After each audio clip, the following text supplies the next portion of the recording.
کہ جب پہاڑ پر سورج کی روشنی پڑتی ہے تو ریفلیکٹ ہوتی ہے، منعکس ہوتی ہے، تب ہی ہمیں پہاڑ نظر آتے ہیں۔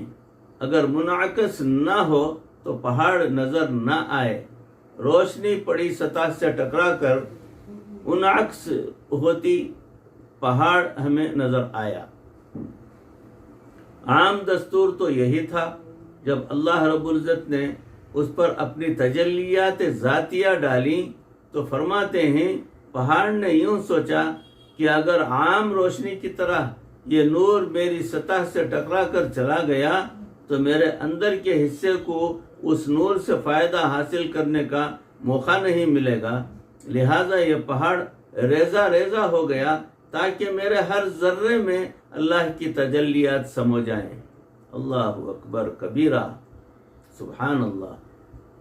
علماء نے لکھا ہے کہ شیخ سے جو محبت ہوتی ہے وہ اس نظر سے کرو کہ یہ اللہ رب العزت کا چاہنے والا ہے، اللہ سے محبت کرنے والا ہے، اس کی راتیں، اس کے دن، اس کی صحبتیں، اس کی شام، اس کا اٹھنا اور بیٹھنا ہر وقت اللہ کی محبت میں گزر رہا ہے، لہٰذا میں اللہ کے چاہنے والے ایک دل کے ساتھ محبت کر رہا ہوں۔ اب ذرا نقطے کی بات سنیے۔ حضرت موسیٰ علیہ السلام نے دعا مانگی، ربی ارنی انظر الیک، اللہ میں آپ کو دیکھنا چاہتا ہوں، اپنے آپ کو دکھا دیجئے۔ فرمایا لن ترانی، اللہ رب العزت نے فرمایا نہیں دیکھ سکتے۔ لیکن جب نبی صلی اللہ علیہ وسلم معراج پر تشریف لے گئے تو موسیٰ علیہ السلام نے بیت المقدس میں پیچھے نماز پڑھی۔ جب نبی صلی اللہ علیہ وسلم عرش پر تشریف لے گئے، جب واپسی ہوئی تو وہاں حضرت موسیٰ علیہ السلام سے ملاقات ہوئی۔ حدیث پاک میں آتا ہے، پوچھا کہ اللہ نے کیا دیا؟ فرمایا 50 نمازوں کا تحفہ دیا۔ اے اللہ کے پیارے محبوب صلی اللہ علیہ وسلم، میری امت سے بہت سی نمازیں چھوٹیں، ذرا تخفیف کے لیے جائیے، کیونکہ میری امت آپ کی امتی سے طاقتور، عمر میں زیادہ بھی، مضبوط بھی، سب کچھ، تو وہ اگر بتائی ہوئی عبادتیں نہ کر سکے تو آپ کی امت تو بہت کمزور ہے، ان کے لیے تخفیف کروا کر آئیے۔ نبی صلی اللہ علیہ وسلم نے دوبارہ عرض کی، 5 کم ہو گئیں، پھر 5 کم ہو گئیں، پھر گئے، پھر واپس آنے پر کہا کہ نہیں اور کم کروا کے آئیے، اور پھر 40 ہو گئیں، اور پھر نبی صلی اللہ علیہ وسلم کو جو ہے پھر واپس بھیجا حضرت موسیٰ علیہ السلام نے کہ اب تو مجھے جاتے ہوئے شرم آتی ہے۔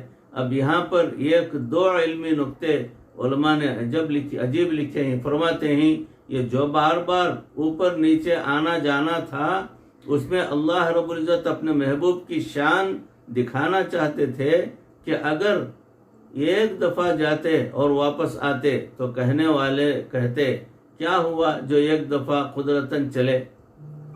کہا نہیں، یہ ایک دفعہ کی بات نہیں، میں نے اپنے محبوب کو وہ مقام دیا،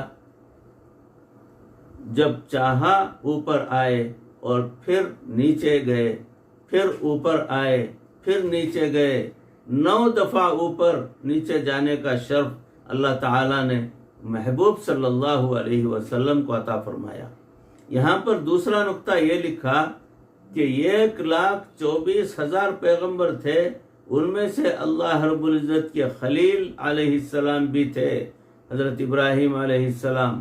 وہ تو راستے میں نہیں بیٹھے تھے، اللہ کے کلیم بیٹھے تھے، اس میں کیا بات ہے؟ علماء نے لکھا کہ بات یہ تھی کہ حضرت موسیٰ علیہ السلام نے جب اللہ سے کہا تھا میں آپ کو دیکھنا چاہتا ہوں، اور اللہ نے فرمایا تھا نہیں دیکھ سکتے، اب موسیٰ علیہ السلام کو پتہ چلا کہ اللہ رب العزت نے اپنے پیارے محبوب صلی اللہ علیہ وسلم کو اپنے پاس اپنے دیدار کے لیے بلایا ہے، تو موسیٰ علیہ السلام نے سوچا کہ میں یہ دیدار نہ کر سکا، لیکن میں دیدار کرنے والوں کا دیدار تو کر سکتا ہوں نا۔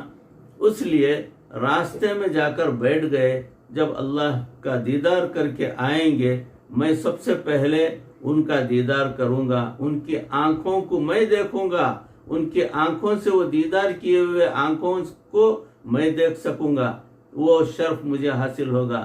فرمایا شیخ سے محبت اس لیے رکھو، یہ وہ دل ہے جس پر اللہ کی تجلیات ذاتیہ نازل ہوتی ہیں۔ میرے اللہ، میں یہ سعادت حاصل نہ کر سکا، مگر میں نے اس دل سے محبت کا رشتہ تو جوڑ لیا، پھر دیکھو کہ اللہ رب العزت کے ساتھ کیسے قبولیت نصیب ہوتی ہے۔ اللہ رب العزت کس طرح بندے کے ساتھ خیر کا معاملہ فرماتے ہیں۔ دعا فرمائیے کہ پروردگار ہمارے بھی دلوں پر جو ہے ایسی تجلی ڈالے کہ ہمارے دلوں کے اندر کی ساری گندگیاں دور ہو جائیں، اور اللہ کی وہ محبت اور معرفت ہمارے دلوں پر جو ہے آ جائے، اور ہمارے دلوں کی کیفیت بدل جائے۔ اللہ کے ہر وقت اللہ کی توجہ بندے کے دل کے اوپر جو ہے جمی رہے، اور بندے کے دل و دماغ میں اللہ رب العزت کی حاضری اور پروردگار کی بارگاہ میں حضوری، یہ حضوری بھی ہمیں عطا فرما دے پروردگار۔ اے اللہ، مرتے دم تک کسی کا محتاج نہ بنا، ایمان پر ہمارا خاتمہ فرما۔ وآخر دعوانا ان الحمد للہ رب العالمین۔ السلام علیکم ورحمۃ اللہ وبرکاتہ۔